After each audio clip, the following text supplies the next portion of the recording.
What is the secret to high-performing dental teams, you may ask? It's probably not what you would imagine. It's actually culture. Culture eats tactics or strategies for breakfast.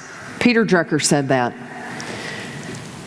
Culture's also one of those fuzzy terms that I would say it's almost overused. So I created an illustration, especially because most of you in the dental profession are scientists, that culture is like a petri dish. It's the DNA of your practice. And it's made up of the beliefs, values, behaviors, and attitudes, starting with leadership down. Culture is something that we have to be intentional about, and we really must fiercely protect. So a component of that the high-performing dental teams know is that they got to be super focused and they have to be in alignment. How many of you have ever been driving your car and you're driving down the road and you realize it's pulling a little bit to the right? And you think, I don't have time for that. Right? So you keep driving and it keeps getting worse. The faster you go, the harder it pulls, and you have to exert much more energy just to get where you're going. And that's what happens in practices that feel like, wow, we know what to do. Why is it so hard to go from knowing what to do to getting it done? How do we shorten that implementation gap? So one of the things that happens that gets in the way is workplace conflict. Workplace conflict cost, according to Inc.com, $359 billion annually. Well, what that also means is 2.8 productive hours during a week for a dental team. When we think about, wow, you know what, we know that we should call those patients that haven't been in, but we didn't have time. Often it's not time, it's focus. And I'm going to share with you today one of the things that steals that focus, but it's not only the time and money, it's the stress level and the energy. And we want to have teams that look forward to coming to work each and every day. You should be almost as excited to go to the office as you are to come back home. Most of us, right, if we put all of ourselves in the dental team perspective, it's like, oh, yeah, sometimes I get upset about things, but nobody knows, right? The patients don't know. They have absolutely no idea, right? So this is how I act, but this is how I really feel. But you know what, I'm so good. People have no idea. So I want to invite you to come with me on a journey into the practice of Dr. I'm a Sample. And for the sake of this illustration, you're all dental hygienists. All right, you're in the morning huddle. It starts at 7:45 a.m. and you're rocking along. Then at 7:47, like a 747, in strolls Felicia, the hygienist. She comes zooming in and she's got her venti Starbucks non-dairy cafe mocha, extra hot in one hand and a blueberry scone in the other. And she goes, oh, I'm sorry, I'm late. And you're thinking in your head, bye, Felicia. Right? You're frustrated, right? But you perk up and you think, just shake this off, go about my day.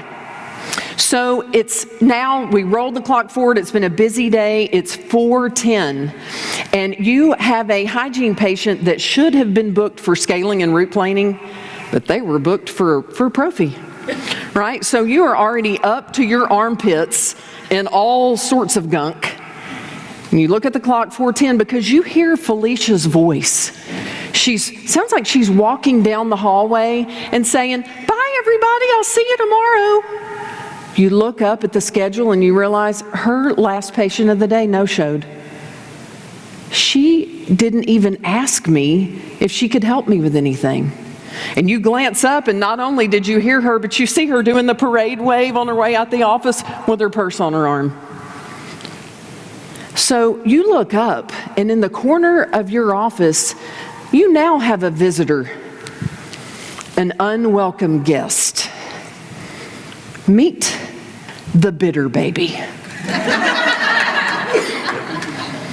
The bitter baby feeds on anger and resentment, and it loves nothing more for you to rock it. But you cannot console this baby, right? So you're thinking in your head, oh, you're so irritated, and you're so irritated during the appointment, bitter baby's up in the corner, you forget to talk to the patient about the fact that they had perio and not a prophy. You dismiss the patient, you go in and clean up your room, and the bitter baby's up in the corner, and you're thinking, I can't believe she did that. She comes in late, she probably makes more money than I do. The nerve of her. Well, now you go into the sterilization area and you bump into Jane, the dental assistant, and you know you shouldn't go there, but you do. You look at Jane and you say, can you even believe that Felicia left early? You hand the bitter baby to Jane, and Jane makes the choice.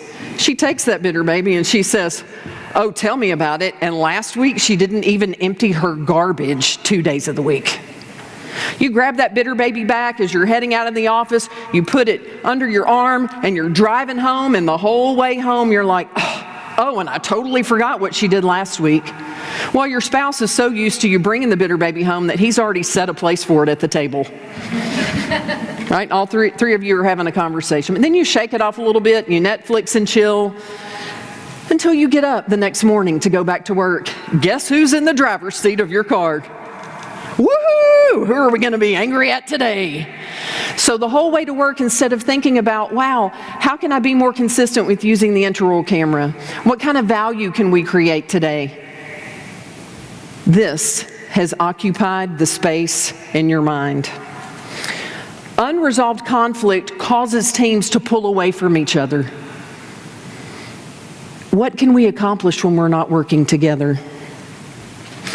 Conflict, if you think about it, it's like a little monster.